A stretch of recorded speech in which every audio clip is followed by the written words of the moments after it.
ដើម្បីទទួលបានព័ត៌មានថ្មីៗប្រចាំថ្ងៃសូមចុច Subscribe ហើយចុចលើសញ្ញារូបកណ្ដឹងសូមអរគុណពលរដ្ឋខ្មែរអូស្ត្រាលីបន្តបាតកម្មប្រឆាំងនឹងវត្តមានលោកហ៊ុនសែនក្នុងកិច្ចប្រជុំកំពូលពិសេសអាស៊ានអូស្ត្រាលីនៅថ្ងៃសៅរ៍នេះសមាជិកព្រឹទ្ធសភាអាមេរិកដ៏មានឥទ្ធិពល4រូបស្នើឲ្យលោកហ៊ុនសែនដោះលែងអតីតអ្នករាយការណ៍ព័ត៌មានអាស៊ីសេរី2នាក់ក្រុមគ្រួសារជនរងគ្រោះទទូចឲ្យមន្ត្រីអាវុធហត្ថក្រុងប៉ោយប៉ែតទទួលខុសត្រូវករណីវាយពលរដ្ឋឲ្យរងរបួសធ្ងន់សង្គមស៊ីវិលនិងសកម្មជនបរិស្ថានទាមទារឲ្យរបបក្រុងភ្នំពេញបកស្រាយរឿងរំសាយដែនជម្រកសត្វព្រៃជាង 110,000 ហិកតារួមនឹងព័ត៌មានផ្សេងៗមួយចំនួនទៀតបាទលោកអ្នកនាងជាទីមេត្រីក្រុមមេដឹកនាំមកពីបណ្ដាប្រទេសអាស៊ានទាំង10កំពុងនាំគ្នាចូលរួមបើកកិច្ចប្រជុំកំពូលពិសេសអាស៊ានអូស្ត្រាលីធ្វើឡើងជាលើកដំបូងនៅលើទឹកដីអូស្ត្រាលីពីថ្ងៃទី17-18 ខែមីនាចុងសប្តាហ៍នេះវត្តមានរបស់លោកនាយករដ្ឋមន្ត្រីហ៊ុនសែនកំពុងប្រែក្លាយបរិយាកាសកិច្ចប្រជុំនៅទីនោះទៅជាល្អកកនឹងការកម្ដៅដោយសារតែមានក្រុមបាតកោខ្មែរអូស្ត្រាលីជាច្រើនរយនាក់កំពុងត្រៀមខ្លួនរួចជាស្រេចចាំស្វាគមន៍លោកតាមរយៈការធ្វើបាតកម្មដុតទីងមុងរូបលោកអ្នកជំនាញមានថាវត្តមានដ៏ចម្រូងចម្រាសរបស់លោកហ៊ុនសែននេះអាចនឹងធ្វើឲ្យប្រទេសម្ចាស់ផ្ទះនិងសហគមន៍អាស៊ានទាំងមូលខូចកិត្តិយសនិងបាក់មុខមាត់នៅលើឆាកអន្តរជាតិបាទពីរដ្ឋធានី Washington លោកមានរិទ្ធរាយការណ៍ព័ត៌មាននេះជាលើកទី1ហើយដែលលោកហ៊ុនសែនធ្វើដំណើរទៅចូលរួមកិច្ចប្រជុំកំពូលនៅក្នុងប្រទេសលោកសេរី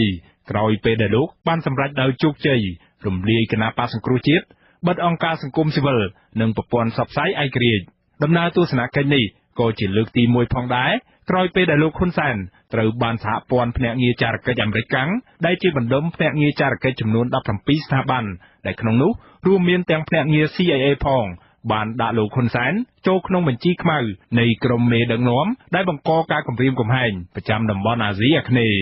បន្ថែមពីលើរងើកភ្លើងនៃក្តីឈឺចាប់និងភាពអយុត្តិធម៌សង្គមដែលកំពុងតែរលរាលស្រាប់ដោយសារតែការរំលាយនិងប្លន់សម្លេងឆន្ទៈស្របច្បាប់របស់ពលរដ្ឋខ្មែរជាងកន្លះនគរពីសំណាក់របបលោកហ៊ុនសែននោះវត្តមានរបស់លោកហ៊ុនសែននៅក្នុងប្រទេសអូស្ត្រាលីនាពេលនេះបានដុតបញ្ឆេះសង្គ្រាមពាក្យសម្ដីនិងកំហឹងក្តៅក្រហាយក្នុងចំណោមសហគមន៍ខ្មែរប្រចាំប្រទេសអូស្ត្រាលីនិងនៅទូទាំងពិភពលោកឲ្យឆាបឆេះឡើងកាន់តែខ្លាំងក្លាច្រើនជាងពេលណាទាំងអស់ដោយសារតែសារគំរាមប្រើអំពើហិង្សាវាយពលរដ្ឋខ្មែរអូស្ត្រាលីដល់ផ្ទះប្រសិនបើហ៊ានដុតរូបទីងមុងលោកធ្វើទៅស្រែកទៅស្រែកទៅប៉ុន្តែសុំ5កុំដុតរូបឲ្យសោះដុតរូបអញតាមដល់ផ្ទះប្រាប់ឲ្យហើយបើហ៊ានតែធ្វើរូបហើយដុតរូបច្បាស់ជាមានរឿងហើយខ្ញុំប្រូប្រាច់ពេលហ្នឹងបើហ៊ានតែធ្វើរូបពីវោរូបខ្ញុំយកទៅដុតអញតាមវាយដល់ផ្ទះហើយប្រាប់ឲ្យណៃប្រើដល់ហឹមតាលើឲ្យរូបកាយគេហើយណៃចាត់ទុកថាហ្នឹងរូបហ៊ុនសែនហើយយកទៅដុតតាមដល់ផ្ទះអត់ទេកបួចយករបស់ហើយអាចលនាស្អីគេនោះចោលតំឃើញជាតិឃើញមួយវាយមួយឃើញពីរវាយពីរប្រាប់ឲ្យហើយទៅកុំចេញមុខឯសោះចេញមកត្រូវហើយឃើញមួយវាយមួយឃើញពីរវាយពីរនៅ3ថ្ងៃមុនកិច្ចប្រជុំកំពូលនេះអង្គការឃ្លាំមើលសិទ្ធិមនុស្សអន្តរជាតិ Human Rights Watch បានចេញផ្សាយរបាយការណ៍សង្ខេបសម្រាប់កិច្ចប្រជុំកំពូលពិសេសអាស៊ានអូស្ត្រាលីអំពីអំពើរំលោភសិទ្ធិមនុស្សក្នុងបណ្ដាប្រទេសក្នុងតំបន់អាស៊ីអាគ្នេយ៍អង្គការនេះស្នើដល់នាយករដ្ឋមន្ត្រីអូស្ត្រាលីលោក Malcolm Turnbull ឲ្យផ្ដោតលើបញ្ហាសិទ្ធិមនុស្សជាចម្បងនៅក្នុងកិច្ចប្រជុំកំពូលពិសេសជាមួយក្រុមមេដឹកនាំមកពីប្រទេសក្នុងតំបន់អាស៊ាននេះ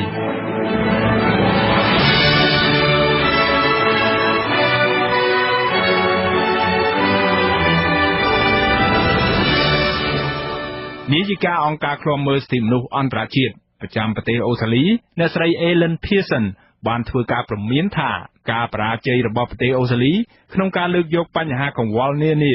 នៃការរំលោភសិទ្ធិមនុស្សក្នុងបណ្ដាប្រទេសអាស៊ានមកពិភាក្សាជាសាធារណៈនៅឯកិច្ចប្រជុំកំពូលនេះនឹងក្លាយជាជោគជ័យមួយសម្រាប់ក្រុមមេដឹកនាំអាស៊ានដែលបានរំលោភសិទ្ធិមនុស្សក្នុងការបន្តបោកបញ្ឆោតមតិសាធារណៈហើយនឹងរឹតតែធ្វើឲ្យក្រុមមេដឹកនាំក្នុងតំបន់នេះបង្កើនការបង្ក្រាបមកលើអ្នកនយោបាយប្រឆាំង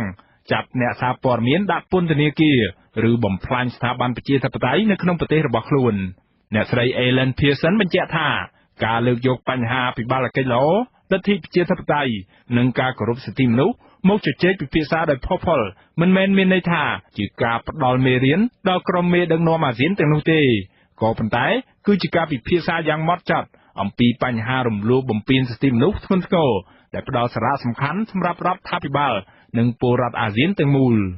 របាយការណ៍សង្ខេបអំពីការរំលោភសិទ្ធិមនុស្សនៅអាស៊ីអាគ្នេយ៍កម្រាស់70ទំព័រសម្រាប់ធ្វើជាឯកសារក្នុងកិច្ចប្រជុំកំពូលអាស៊ានអូស្ត្រាលីនេះដាក់ចេញនៅកង្វល់អំពីអំពើរំលោភសិទ្ធិមនុស្សចម្បងដែលផ្ដោតលើតួនាទីរបស់អូស្ត្រាលីក្នុងការលើកកម្ពស់ការគោរពសិទ្ធិមនុស្សនៅក្នុងតំបន់អាស៊ាននេះអង្គការឃ្លាំមើលសិទ្ធិមនុស្សអន្តរជាតិជំរុញឲ្យរដ្ឋាភិបាលអូស្ត្រាលីលើកយកបញ្ហាកង្វល់អំពីសិទ្ធិមនុស្សជាក់លាក់មកពិភាក្សាជាសាធារណៈនៅក្នុងកិច្ចប្រជុំកំពូលនេះដែលរួមមានដូចជាបញ្ហាការបង្ក្រាបលើក្រុមអ្នកនយោបាយប្រឆាំងប្រព័ន្ធផ្សព្វផ្សាយនិងសង្គមស៊ីវិលនិងការបំផ្លាញប្រជាធិបតេយ្យនៅកម្ពុជា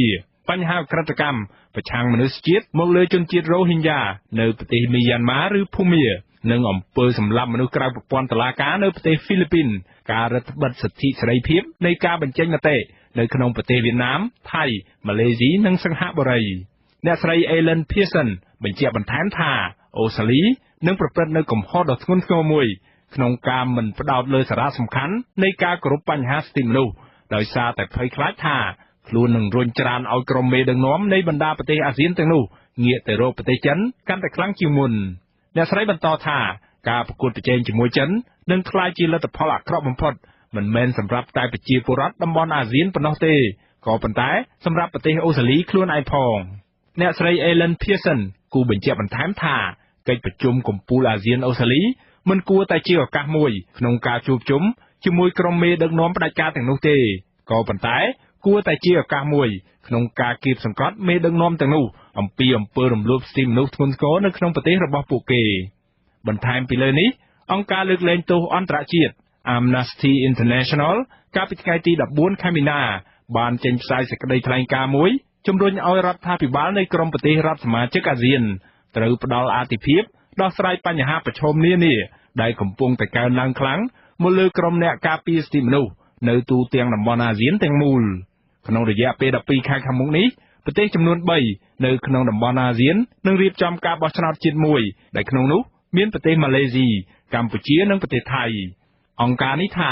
មានសញ្ញាណដ៏គួរបារម្ភរួចជាស្រេចទៅហើយដែលថាអាជ្ញាធរនៅក្នុងប្រទេសទាំងនេះនឹងប្រើប្រាស់ការបោះឆ្នោតខាងមុខនេះដើម្បីរឹតបន្តឹងកាន់តែខ្លាំងបន្ថែមទៀតនៅលំហសិទ្ធិសេរីភាពបញ្ចេញមតិនិងការប្រមូលផ្ដុំជាសាធារណៈបើទោះបីជាមានការជំរុញម្ដងហើយម្ដងទៀតពីក្រុមអង្គការសិទ្ធិមនុស្សអន្តរជាតិឲ្យរដ្ឋាភិបាលអូស្ត្រាលីរបស់លោកនាយករដ្ឋមន្ត្រី Malcolm Turnbull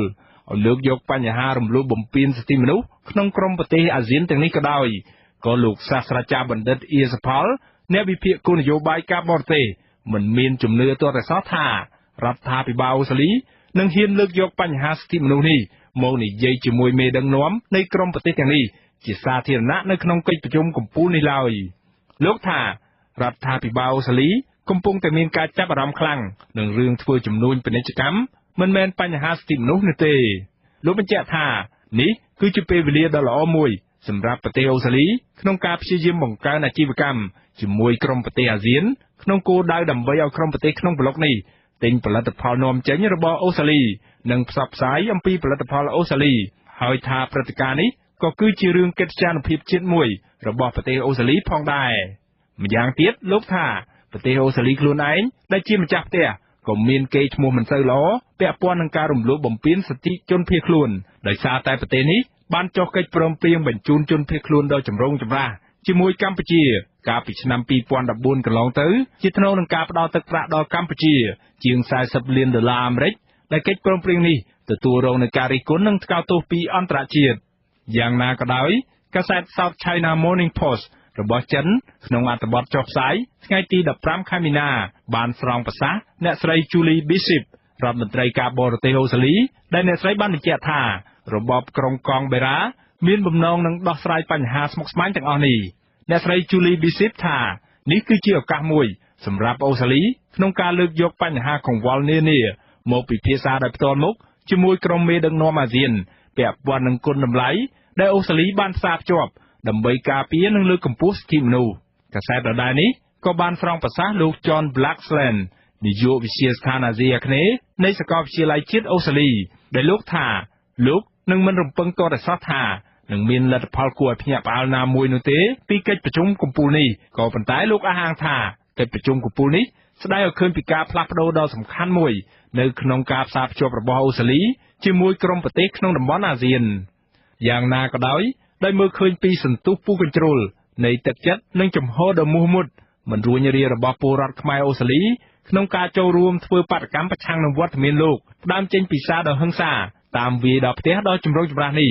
លោកហ៊ុនសែនថែមទាំងបានពមៀនផ្ទួនជាបន្តបន្ទាប់អំពីលទ្ធភាពដែលលោកនឹងអាចធ្វើឲ្យម្ចាស់ផ្ទះអូស្ត្រាលីអាម៉ាស់មុខបានតាមរយៈការធ្វើពហិការការមិនទៅចូលរួមកិច្ចប្រជុំកំពូលនេះឬការរាំងខ្ទប់មិនឲ្យអាស៊ានចេញសេចក្តីថ្លែងការណ៍រួមណាមួយបានជាមួយប្រទេសអូស្ត្រាលីដោយសារតែហេតុផលថារាល់ការសម្រេចចិត្តរបស់អាស៊ានត្រូវធ្វើឡើងតាមគោលការណ៍ជាឯកច្ឆន្ទដែលនេះទំនងជាលក្ខខណ្ឌមួយដែលលោកហ៊ុនសែនចង់ប្រាប់ទៅអូស្ត្រាលីថាមិនត្រូវលើកយកបញ្ហាផ្ទៃក្នុងនៅកម្ពុជាមកគៀបសង្កត់លោកនៅក្នុងពេលជំនួបទ្វេភាគីឬនៅក្នុងកិច្ចប្រជុំជាលក្ខណៈពហុភាគីនោះឡើយលោកហ៊ុនសែនក៏ធ្លាប់បានថ្លែងដោយមោទនភាពថា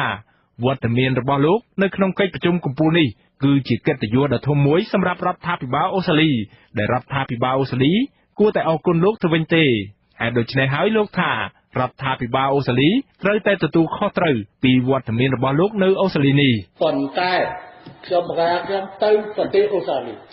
រដ្ឋាភិបាលអូស្ត្រាលីក៏ត្រូវមានការទទួលខុសត្រូវមិនមែនខ្ញុំទៅជិះតាក់ស៊ីទេជិះឡានដាក់ជោគជ័យបើប្រទេសណាជិះឡានដាក់ទៅគឺដាក់ដូចគ្នាក្នុងឋានៈជានាយករដ្ឋមន្ត្រីនៃប្រទេសឯករាជ្យអធិបតេយ្យមួយហើយក៏ជាសមាជិកអាស៊ានបើអាស៊ានមានតែ9គឺ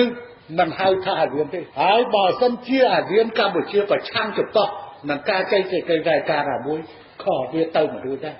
ហើយពេលហ្នឹងអូស្ត្រាលីគួរតែអរគុណហ៊ុនសែនទៅវិញទេដែលហ៊ុនសែនគាំទ្រ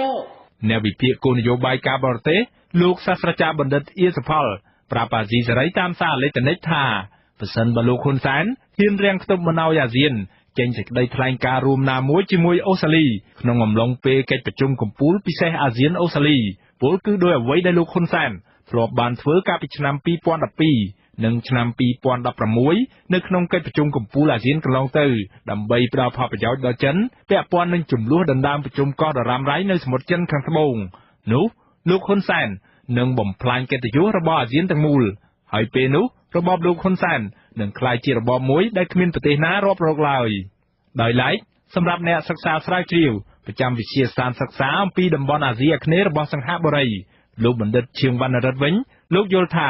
សេណារីយ៉ូដែលថាលោកហ៊ុនសែនអាចនឹងរាំងខ្ទប់មិនឲ្យអាស៊ានអូស្ត្រាលីចេញសេចក្តីថ្លែងការណ៍រួមណាមួយបានក្រោយកិច្ចប្រជុំកំពូលនេះគឺនឹងមិនកើតឡើងឡើយព្រោះថា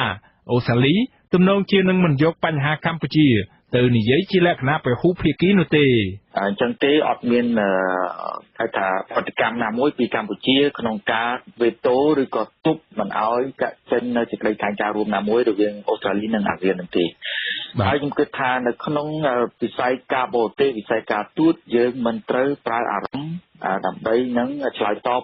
ទៅលើអ្វីមួយបានទេគឺយើងប្រើជាលក្ខណៈយុទ្ធសាស្ត្រហើយមានការគិតគូរជាយុទ្ធសាស្ត្រគិតពីផលប្រយោជន៍ខ្លីមធ្យមនិងយូរអង្វែងហើយអ្វីទៅជាផលប្រយោជន៍ជាតិអ្វីទៅជាផលប្រយោជន៍តំបន់អ្វីទៅជាផលប្រយោជន៍អាស៊ានយើងត្រូវយកមកដាក់ថ្លឹងថ្លែងមើលដើម្បីកុំឲ្យប៉ះពាល់ទៅដល់ទាំងផលប្រយោជន៍ជាតិនិងផលប្រយោជន៍តំបន់ហ្នឹងបាទក្រុមមេដឹកនាំនៃប្រទេសអាស៊ានទាំងអស់លើកលែងតែលោកប្រធានាធិបតីហ្វីលីពីនលោករ៉ូទ្រីហ្គោឌូតេតេនឹងមកចូលរួមកិច្ចប្រជុំកំពូលពិសេសអាស៊ានអូស្ត្រាលីនេះដែលនឹងមានផងដែរកិច្ចប្រជុំកំពូលវិស័យធុរកិច្ចនិងការប្រយុទ្ធប្រឆាំងអំពើភេរវកម្មក្រុមមេដឹកនាំអាស៊ានស្ទើរតែទាំងអស់ដែលត្រូវបានអញ្ជើញឲ្យមកចូលរួមកិច្ចប្រជុំកំពូលនេះសុទ្ធតែជាមេដឹកនាំរដ្ឋាភិបាលនិងរបបគ្រប់គ្រងប្រទេសដែលមានការបដិសេធសិទ្ធិនិងសេរីភាពជាមូលដ្ឋានរបស់ពលរដ្ឋនៅក្នុងប្រទេសរៀងៗខ្លួនក្នុងសេចក្តីថ្លែងការណ៍ចេញផ្សាយថ្ងៃទី14ខែមីនានាយករដ្ឋមន្ត្រីអូស្ត្រាលីលោក Malcolm Turnbull ថ្លែងថាកិច្ចប្រជុំកំពូលពិសេសអាស៊ានអូស្ត្រាលីនេះគឺជាឱកាសដើម្បីធ្វើឲ្យតំបន់ទាំងពីរមានសន្តិសុខនិងវិបុលភាពប្រសើរជាងមុនលោកថាអូស្ត្រាលីនិងអាស៊ានគឺជាដៃគូសេដ្ឋកិច្ចនិងយុទ្ធសាស្ត្រដ៏ជិតដិតហើយមេដឹកនាំអាស៊ាននឹងរូបលោកផ្ទាល់និងពិភាក្សាគ្នាអំពីមធ្យោបាយនានាក្នុងការបង្កើនការផ្សារភ្ជាប់លើវិស័យអប់រំកិច្ចសហប្រតិបត្តិការសេដ្ឋកិច្ចការប្រយុទ្ធប្រឆាំងនឹងអំពើភេរវកម្មនិងបញ្ហាប្រឈមផ្នែកសន្តិសុខដទៃទៀតនៅក្នុងកិច្ចប្រជុំកំពូលពិសេសអាស៊ានអូស្ត្រាលីនេះក្រៅពីជំនួបរវាងក្រុមមេដឹកនាំកំពូលប្រចាំតំបន់អាស៊ាននិងអូស្ត្រាលីនៅក្នុងកិច្ចប្រជុំកំពូលនេះក៏នឹងមានផងដែរកិច្ចប្រជុំសំខាន់ចំនួន2ផ្សេងទៀត គឺកិច្ចប្រជុំវិស័យធុរកិច្ចអាស៊ានអូស្ត្រាលីដើម្បីជំរុញឲ្យមានការបង្កើតការងារឱកាសវិនិយោគនិងពាណិជ្ជកម្មរវាងតំបន់អាស៊ាននិងអូស្ត្រាលីនិងកិច្ចប្រជុំស្វែងរកយុទ្ធសាស្ត្រប្រយុទ្ធប្រឆាំងនឹងអំពើភេរវកម្មអូស្ត្រាលីបានកំណត់បង្កើតសប្តាហ៍ទិវាអាស៊ានអូស្ត្រាលីពីថ្ងៃទី12ដល់ថ្ងៃទី18ខែមីនាដែលរួមមានព្រឹត្តិការណ៍អប់រំកីឡានិងវប្បធម៌ដើម្បីបង្ហាញពីការផ្សារភ្ជាប់រវាងអូស្ត្រាលីនិងប្រទេសក្នុងតំបន់អាស៊ីអាគ្នេយ៍សមាគមអាស៊ានដែលមានប្រជាជនសរុបជិត650លាននាក់គឺជាដៃគូពាណិជ្ជកម្មធំជាងគេបំផុតទី3របស់ប្រទេសអូស្ត្រាលីដែលមានទំហំពាណិជ្ជកម្មទ្វេភាគីរហូតដល់ទៅជាង 72.11 លានដុល្លារខ្ញុំបាទមានរិទ្ធអាស៊ីសេរីពីរដ្ឋធានី Washington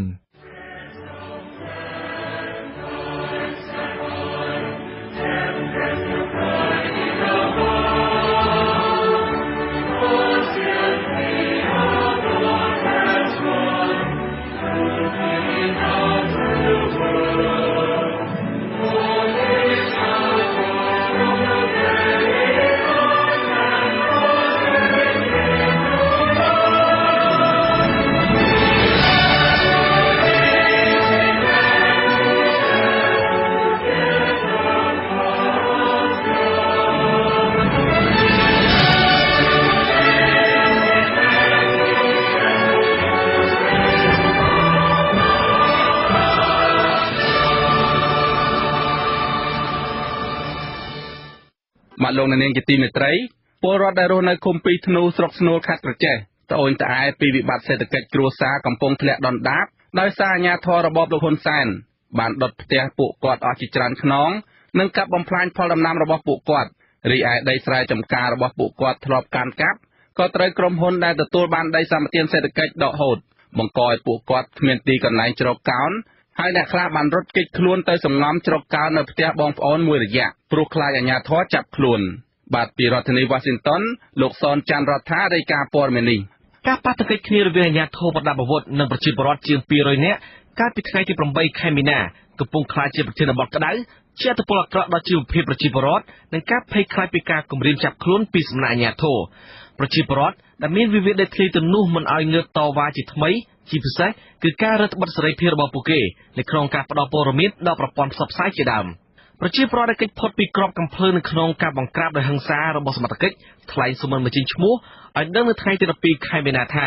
អ្នកភូមិភាគច្រើនកំពុងខ្វះខាតជីវភាពគ្មានប្រាក់ទិញអង្ករបរិភោគខ្វះស្បៀងនិងទ្រព្យសម្បត្តិដែលសេសសល់នៅក្នុងផ្ទះដែលត្រូវអាជ្ញាធរដុតកំទេចចោលអ្នកភូមិខ្លះភ័យព្រួយពីសុវត្ថិភាពបានរត់ទៅស្រុកកំណើតហើយខ្លះទៀតក៏បានភៀសខ្លួនទៅរស់នៅតំបន់ផ្សេងគេចពីការតាមចាប់ខ្លួនរបស់អាជ្ញាធរលោកថាផ្ទះរបស់លោកទំហំទទឹង5ម៉ែត្របណ្ដោយ7ម៉ែត្រប្រក់ស័ង្កសីរនីបក្តារនិងជញ្ជាំងក្តារត្រូវបានអាជ្ញាធរដុតកំទេចចោលគ្មានសល់តិចទីអស់បងអើយស្អីក៏សល់ដែរខ្ញុំមានដីតិចតួចនៅតាមភូមិនេះខ្ញុំលក់ដើម្បីឃើញថាមករត់ទិញដីព្រៃដែរនៅអញ្ចឹងដល់ពេលខ្ញុំទិញតពីគេដែរទេដីហ្នឹងបងគេដុតអស់ហើយបងផ្ទះខ្ញុំនៅមុខ5កន្លះបណ្ដោយ7ម៉ែត្រសុទ្ធតែបូលប៉ាំងអាស័យអានេះក្តារជាងក្តារលើក្តារចោលតិចហ្នឹងខ្ញុំសុំផ្ទះបងប្អូននេះខ្ញុំសុំផ្ទះបងប្អូននេះចិត្តខាងដែលគេស្គាល់សុំគេស្នាសិនណាបងបរិបទដែលបន្ថែមថាលោកបានលក់ដីនៅស្រុកកំណើតមានប្រាក់ជាង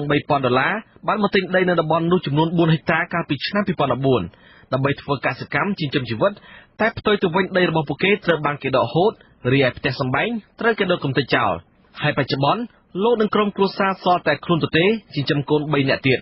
លោកបញ្ជាក់ថាអាជ្ញាធរបច្ចុប្បន្នកំពុងតែតាមដាននិងឃ្លាំមើលលោកគ្រប់ពេលថ្ងៃនេះស្នាក់នៅផ្ទះគេបានគេឲ្យបាយកោហូបដូចទាំងអស់ណាតែថ្នាក់កូន8នាក់ហ្នឹងថ្នាក់កូន8នាក់កូនក្មេងធម្មតាឃើញកូនគេហូបមកស្អីយំគេហូបទៅទៅបាច់ទៅតែស្អីឲ្យកូនហូបបានខែនេះបើគេទីឈ្នួលគេក៏អត់បានដែរបងខែគីឡូខែអីទៅយើងទីឈ្នួលគេដកទៅលោកដល់អីទៅខែទៅខាងប្រព័ន្ធផលគេប្រព័ន្ធផលឲ្យបងពួកផ្សេងទៀតក៏ដូចតែគ្នាដែរបងខ្លះទៅដល់ថ្នាក់ដល់រៀបចាយក៏ឃើញដែរលាក់ខ្លួនបងតែខ្លះនឹងគេវាបងប្អូនគេនៅឆ្ងាយអញ្ចឹងទៅបងគេទៅមួយបងប្អូនគេទេយកទៅអីចឹងទៅប្រជាប្រដ្ឋម្នាក់ទៀតថ្លែងសុំមិនបញ្ចេញឈ្មោះនិងសម្លេងព្រោះខ្លាចអាជ្ញាធរចាប់ខ្លួននៅដឹងថាក្រោយពីកាត់មានព្រឹត្តិការណ៍បាតុកិច្ចគ្នាបាន2ថ្ងៃលោកឮព័ត៌មានថាអាជ្ញាធរនឹងកាត់ជ្រឿដីជូនប្រជាពលរដ្ឋជាង200គ្រួសារដើម្បីបំលែងជាដីសម្បត្តិសង្គមគិច្ចដើម្បីបញ្ចប់ចំនួនត្បិតប្រជាពលរដ្ឋនៅតំបន់នោះមានជាង400គ្រួសារ លោកថាពលរដ្ឋតែនាំគ្នាទៅតាំងទីលំនៅនៅតំបន់នោះជាបន្តបន្ទាប់តាំងពីឆ្នាំ2010គឺសុទ្ធសឹងតែជាប្រជាពលរដ្ឋក្រីក្រមកពីខេត្តត្បូងឃ្មុំកំពង់ចាមនិងព្រៃវែងជាដើមប្រជាពលរដ្ឋមួយចំនួនមានដីកន្លះហិកតាខ្លះមាន1ហិកតារហូតដល់4ហិកតាជាដីប្រភេទលំនៅឋាននិងដីកសិកម្មផ្នែកខ្លះមានដាំដំឡូងមីស្វាយចន្ទីជាដើមក៏ប៉ុន្តែបច្ចុប្បន្នផ្ទះជាង200ខ្នងនៅផុតដំណាំត្រូវបានគេដុតកំទេចចោលគ្មានសល់បណ្ដោយប្រជាពលរដ្ឋ400គ្រួសារធ្លាក់ខ្លួនក្រីក្រជាខ្លាំងលោកសង្កត់ធ្ងន់ថាមូលហេតុដែលប្រជាពលរដ្ឋសម្រុកទៅកាប់ទន្ទ្រានដីធ្វើកសិកម្មនៅតំបន់នោះដោយសារតែលើលោកនាយករដ្ឋមន្ត្រីហ៊ុនសែនធ្លាប់ប្រកាសថានឹងចែកដីឲ្យប្រជាពលរដ្ឋក្រីក្រដែលបានទៅកាប់ទន្ទ្រានដីព្រៃធ្វើជាកម្មសិទ្ធិកន្លងទៅលោកហ៊ុនសែនធ្លាប់បានព្រមានដល់មន្ត្រីក្រមអាវ៉ាត់ដែលមិនប្រគល់ដីឲ្យប្រជាពលរដ្ឋដែលបានកាប់ទន្ទ្រានព្រៃយកធ្វើជាដីចម្ការត្រូវប្រញាប់ប្រគល់ដីទាំងនោះឲ្យប្រជាពលរដ្ឋវិញដាំដុះនៅកន្លែងហ្នឹងគាត់នៅកន្លែងហ្នឹងប្រគល់ឲ្យគាត់ទៅខ្ញុំបាននិយាយរហូតដល់ប៉ុណ្ណេះនោះបើក្នុងគណៈបកខ្ញុំបាននិយាយថាដីហ្នឹងដីម៉ែលោកឯងហីបានប្រកាច់ខំទុកទៅអីមិនចែកឲ្យប្រជាជនទៅយើងវាដូចជាហួសស្រឡាញ់ដីហួសប្រហែលដូចជាង1000ហិកតាមុនដល់សួរទៅអាហ្នឹងដីណាថាដីគាត់ទៅទន្ទ្រានគាត់ទៅកាប់ហើយចុះណាគេធ្វើអីហ្នឹងថាអត់តាន់ធ្វើអីទេហើយចុះមិនវល់ឲ្យគាត់ទៅរួចទៅហើយបានទៅណាបានទៅប្រជាជនយើងតានយោបាយដីធ្លីយើងផ្ដល់ឱកាសធ្វើបែបនេះប៉ុន្តែមន្ត្រីរបស់យើងហាក់ដូចជាស្ដាប់មិនបានយល់គ្នាមិនបានខ្ញុំសូមដាស់តឿន43បងទៀតចេញពីខេត្តណាខេត្តនោះទៅឬក៏ទៅក្រុមហ៊ុនដែលទទួលដីសម្បត្តិសេដ្ឋកិច្ចពីរដ្ឋាភិបាលឈ្មោះចំការកស៊ូមេមត់របស់គុនស្រីរបស់លោកនាយករដ្ឋមន្ត្រីហ៊ុនសែនគឺអ្នកស្រីហ៊ុនម៉ាណាទទួលសិទ្ធិវិនិយោគដំណាំឧស្សាហកម្មកស៊ូតាំងពីឆ្នាំ2008លើផ្ទៃដីជិត10000ហិកតានៅស្រុកស្នួលខេត្តក្រចេះរយៈពេល50ឆ្នាំក៏ប៉ុន្តែក្រុមហ៊ុននេះបានផ្ទេរសិទ្ធិទៅឲ្យក្រុមហ៊ុនវៀតណាមកាលពីឆ្នាំ2015កាលពីថ្ងៃទី8ខែមីនាប្រជាពលរដ្ឋជាង200នាក់បាននាំគ្នាតវ៉ាបិទផ្លូវជាតិលេខ76បំណងស្នើអាជ្ញាធរបញ្ចប់ការឈូសឆាយផ្ទះសម្បែងនៅផលដំណាំតែត្រូវអាជ្ញាធរខេត្តក្រចេះភាគច្រើនជាយោធារាប់រយនាក់ប្រដាប់ដោយអាវុធគ្រប់ដៃបានបាញ់រះមកលើប្រជាពលរដ្ឋក្រោយពីការបាញ់រះសាកសីដែលគ្មានប្រតិការនោះត្រូវបានអាជ្ញាធរគំរាមនិងរដ្ឋបិទបណ្ដោយផ្តល់ព័ត៌មានទៅកាន់ប្រព័ន្ធផ្សព្វផ្សាយចំណែកសារព័ត៌មានរបស់រដ្ឋាភិបាលបានស្រង់សម្ដីរបស់អាជ្ញាធរមកផ្សព្វផ្សាយក្នុងបំណងលាក់បាំងការពិតនិងព្យាយាមការពារអាជ្ញាធរដែលបានបង្ក្រាបដោយហិង្សាមកលើប្រជាពលរដ្ឋរបាយការណ៍របស់អាជ្ញាធរឃុំពីធ្នូបង្ហាញថាពលរដ្ឋដែលរស់នៅក្នុងបរិវេណដីក្រុមហ៊ុនវៀតណាមមាន418គ្រួសារក្នុងនោះប្រជាពលរដ្ឋចំណាក់ស្រុកមានប្រហែល 70% ប្រជាពលរដ្ឋទាំងនោះរស់នៅក្រោយពេលដែលក្រុមហ៊ុនបានវិតម្លៃផលប៉ះពាល់ហើយនៅគ្រាដែលក្រុមហ៊ុននិងអាជ្ញាធរពាក់ព័ន្ធចុះសិក្សាផលប៉ះពាល់និងបានកាត់ជ្រៀតដីជូនប្រជាពលរដ្ឋដែលរងផលប៉ះពាល់ជាង200ហិកតាអាស៊ីសេរីបានព្យាយាមតាក់ទងមេឃុំពីធ្នូលោកពឹងវិនដើម្បីសុំការបំភ្លឺបញ្ហានេះតែទូរស័ព្ទរបស់លោកមិនអាចតាក់ទងបាននោះទេអភិបាលស្រុកស្នួលលោកគង់កំនីធ្លាប់ប្រាប់អាស៊ីសេរីថាក្រោយពីរាជរដ្ឋាភិបាលចេញបទបញ្ជា01អាជ្ញាធរខេត្តក្រចេះបានទទួលពលរដ្ឋចំណូលស្រុករាប់ពាន់គ្រួសារមករស់នៅនិងបានកាត់ជ្រៀតដីជាង40000ហិកតាពីក្រុមហ៊ុនសម្បត្តិសេដ្ឋកិច្ចចំនួន9ដើម្បីបំលែងជាដីសម្បត្តិសង្គមគិច្ចស្របច្បាប់ជូនប្រជាពលរដ្ឋក្រីក្រចំណាក់ស្រុកមករស់នៅក្នុងខេត្តនេះមកទល់ពេលនេះប្រជាពលរដ្ឋរស់នៅតំបន់នោះភាគច្រើនត្រូវបានអាជ្ញាធរស្រុកនិងអាជ្ញាធរខេត្តកាត់ជ្រៀតដីបំលែងជាដីសម្បត្តិសង្គមគិច្ចជូនដល់ប្រជាពលរដ្ឋច្រើនគ្រួសារនាយកប្រតិបត្តិអង្គការសម្ព័ន្ធគណនេយ្យភាពសង្គមកម្ពុជាលោកសុនជ័យសង្កេតឃើញថាអយុត្តិធម៌សង្គមគឺជាមូលហេតុដែលនាំឲ្យប្រជាពលរដ្ឋងើបតវ៉ាដើម្បីទាមទារដំណោះស្រាយតែពួកគេត្រូវប្រឈមទៅនឹងអាជ្ញាធរអនុវត្តច្បាប់បង្កឲ្យពួកគេរងគ្រោះទ្វេដងលោកថាចំនួនប្រជាពលរដ្ឋជួបរឿងអយុត្តិធម៌កាន់តែច្រើនអ្នកដែលប៉ះពាល់ធ្ងន់ធ្ងរជាងគេគឺមុខមាត់របស់រដ្ឋាភិបាលលើសពីនេះបើទោះបីជាតុលាការស្ថិតនៅអំណាចឯករាជ្យក្តីតែការអនុវត្តជាក់ស្ដែងតុលាការមិនបានអនុវត្តទូនីតិស្របទៅតាមខ្លឹមសារច្បាប់នោះទេដែលនាំឲ្យប្រជាពលរដ្ឋជាច្រើនជួបរឿងអយុត្តិធម៌ហើយបន្ទុកភាពក្រីក្រក៏កើនឡើងតាមនឹងដែរតែដល់ពេលអនុវត្តជាក់ស្ដែងតុលាការមិនបានអនុវត្តទូនីតិរបស់ខ្លួនឲ្យស្របទៅតាមច្បាប់ទេអញ្ចឹងធ្វើឲ្យអយុត្តិធម៌សង្គមនឹងវាអាចកើតឡើងដែរបាទអញ្ចឹងពេលវិញគឺតែដំណោះស្រាយគឺមានតែស្ថាប័ននីមួយៗនៅក្នុងរដ្ឋនោះត្រូវអនុវត្តទូនីតិរបស់ខ្លួនទៅតាមអ្វីដែលច្បាប់បានចែងហ្នឹងបាទមុនឆ្នាំ2005នៅគ្រាដែលមិនទាន់មានវត្តមានក្រុមហ៊ុនសម្បត្តិសេដ្ឋកិច្ចចំការកស៊ូមីមុតដីនៅតំបន់នោះគឺជាដែនជម្រកសត្វព្រៃសម្បូរទៅដោយព្រៃស្រោងរាប់ម៉ឺនហិកតាផ្ដល់តម្លៃបៃតងត្រជាក់តែក្រោយពីរបបលហ៊ុនសែនវិនិយោគដីតំបន់នោះឲ្យកូនស្រីរបស់ខ្លួនគឺអ្នកស្រីហ៊ុនម៉ាណា សកម្មភាពកាប់ឈើធ្វើអាជីវកម្មបានផុសឡើងពេញទំហឹងហើយឈើមួយចំនួនត្រូវបានគេនាំយកទៅលក់នៅប្រទេសវៀតណាមរហូតដល់ឆ្នាំ2015ព្រៃឈើត្រូវគេកាប់អស់ទៅវិនិយោគបន្តទៅឲ្យក្រុមហ៊ុនវៀតណាមដំណាំកៅស៊ូខ្ញុំសនចាររថាអាស៊ីសេរីរាយការណ៍ពីរដ្ឋធានី Washington បាទលោកនាងទីមេត្រីពលរដ្ឋខ្មែរអូស្ត្រាលីដែលមិនពេញចិត្តនឹងការដឹកនាំរបស់លោកហ៊ុនសែនកាលពីល្ងាចថ្ងៃសុក្រទី16មីនាបាននាំគ្នាធ្វើបាតកម្មប្រឆាំងនឹងលោកហ៊ុនសែនក្នុងថ្ងៃទី1ក្នុងទីក្រុងស៊ីដនីទីដែលលោកហ៊ុនសែនកំពុងចូលរួមកិច្ចប្រជុំកំពូលអាស៊ានអូស្ត្រាលីអ្នកចូលរួមប្រមាណ300នាក់ដែលមានទាំងប្រសង់និងមេដឹកនាំសហគមន៍ខ្មែរនៅអូស្ត្រាលីរួមទាំងតំណាងរាស្ត្រខ្មែរអូស្ត្រាលីលោកហុងលីមនិងភរិយាបណ្ឌិតកាមលីអ្នកស្រីប៊ូរចនានិងតំណាងយុវជនស្រកក្រោយជាច្រើនអ្នកផងដែរសូមលោកនាងស្ដាប់បទសម្ភាសន៍រវាងលោកមួងណារ៉េតជាមួយលោកជុនច័ន្ទបុតដែលបានទៅយកព័ត៌មានដល់ទីកន្លែងដូចតទៅបាទជំរាបសួរលោកជុនច័ន្ទបុតសំណួរទី1របស់ខ្ញុំបាទហ្នឹងតើបាតកម្មប្រឆាំងនឹងលោកហ៊ុនសែនហ្នឹងប្រព្រឹត្តទៅយ៉ាងដូចម្តេចដែរថ្ងៃហ្នឹងលោកច័ន្ទបុតបាទសូមជម្រាបសួរលោកណារ៉េតបាទបាតកម្មប្រឆាំងនៅលោកនាយករដ្ឋមន្ត្រីហ៊ុនសែននៅថ្ងៃទី1នេះប្រព្រឹត្តទៅដោយរលូនទេគឺមិនមានអំពើហិង្សាអ្វីកើតឡើងទេប៉ូលីសអូស្ត្រាលីបាននាំគ្នាឈរយាមកាមយ៉ាងយកចិត្តទុកដាក់ជាទីបំផុតហើយអ្នកចូលរួមនឹងក៏បានឡើងថ្លែងសារម្នាក់ម្ដងដែលរួមមានព្រះសង្ឃមានតំណាងប្រជាពលរដ្ឋនិងមានតំណាងយុវជនសកលក្រៅជាដើមបាទលោកណារ៉េតអ្នកដែលចូលរួមនៅក្នុងបាតកម្មប្រឆាំងនឹងលោកហ៊ុនសែននឹងមានថ្លែងសារខ្លះផងដែរតើខ្លឹមសារនៃការថ្លែងសារនោះគឺផ្ដោតខ្លាំងទៅលើអ្វីខ្លះដែរទៅលោកចំណុចបាទសារសំខាន់របស់ពួកគាត់នឹងគឺច្រើនតែនិយាយអំពីការកោតទោសលោកនាយករដ្ឋមន្ត្រីហ៊ុនសែនដែលបានរំលាយលទ្ធិប្រជាធិបតេយ្យនៅកម្ពុជារំលាយគណៈបកប្រឆាំងបំបិទសម្លេងផ្សព្វផ្សាយឯករាជ្យហើយអ្នកខ្លះទៀតនឹងក៏ទាមទារឲ្យដោះលែងលោកកឹមសុខាទាមទារឲ្យមានការអនុញ្ញាតឲ្យគណៈបកសង្គ្រោះជាតិនឹងបានចូលរួមឆ្នោតវិញជាដើមអ្នកខ្លះទៀតនឹងនិយាយអំពីទឹកចិត្តរបស់ពួកគេថាហេតុអីបានជាពួកគេមិនស្វាគមន៍វត្តមានលោកនាយករដ្ឋមន្ត្រីហ៊ុនសែននៅលើទឹកដីប្រទេសអូស្ត្រាលីហើយប្រកាសណាស់ពួកគេនាំគ្នាស្កោតទោសលោកនាយករដ្ឋមន្ត្រីហ៊ុនសែនចំពោះអ្វីដែលលោកនាយករដ្ឋមន្ត្រីបានមានប្រសាសន៍មុននឹងការដែលលោកអញ្ជើញមកប្រទេសអូស្ត្រាលីនេះគឺការគម្រាមតាមវាយពួកគាត់ដល់ផ្ទះជាដើមនោះបើសិនបើពួកគាត់ហ៊ានដុតរូបពីងងលោកនាយករដ្ឋមន្ត្រីហ៊ុនសែនជាដើមបាទលោកជុនច័ន្ទបុតតាមពិតទៅនិយាយពីរឿងរូបទីងមងនេះគឺប្រជាពលរដ្ឋដែលតវ៉ាប្រឆាំងនឹងលោកហ៊ុនសែននៅពេលនេះគឺមិនឃើញមានដុតទីងមងទេតើយ៉ាងម៉េចដែររឿងនេះបាទដោយលោកជ្រាបហើយប្រហែលជាបានឃើញការដែលគេផ្សាយផ្ទាល់ហើយគឺថាមិនមានការដុតរូបទីងមងទេនៅក្នុងការធ្វើបាតកម្មថ្ងៃនេះអញ្ចឹងបានន័យថាបាតកោដូចជាទទួលរងសម្ពាធនឹងការគម្រាមកំហែងដោយអ្វីដែលលោកហ៊ុនសែនប៉ុនប៉ងបានសម្រេចហើយអញ្ចឹងមិនប្រកាសថាអញ្ចឹងទេលោកណារ៉េតតាមពិតនឹងការដែលមិនដុតរូបទីងមងលោកនាយករដ្ឋមន្ត្រីហ៊ុនសែនថ្ងៃនេះនឹងគឺមិនមែនមកពីពួកខ្លាចការគម្រាមរបស់លោកនាយករដ្ឋមន្ត្រីហ៊ុនសែនទេតាមពិតគឺគាត់មិនទាន់ដុតទេនៅថ្ងៃនេះទីមួយព្រោះទីតាំងនៃការធ្វើបាតកម្មនេះវានៅជាប់គៀកនឹងសន្តាគារនិង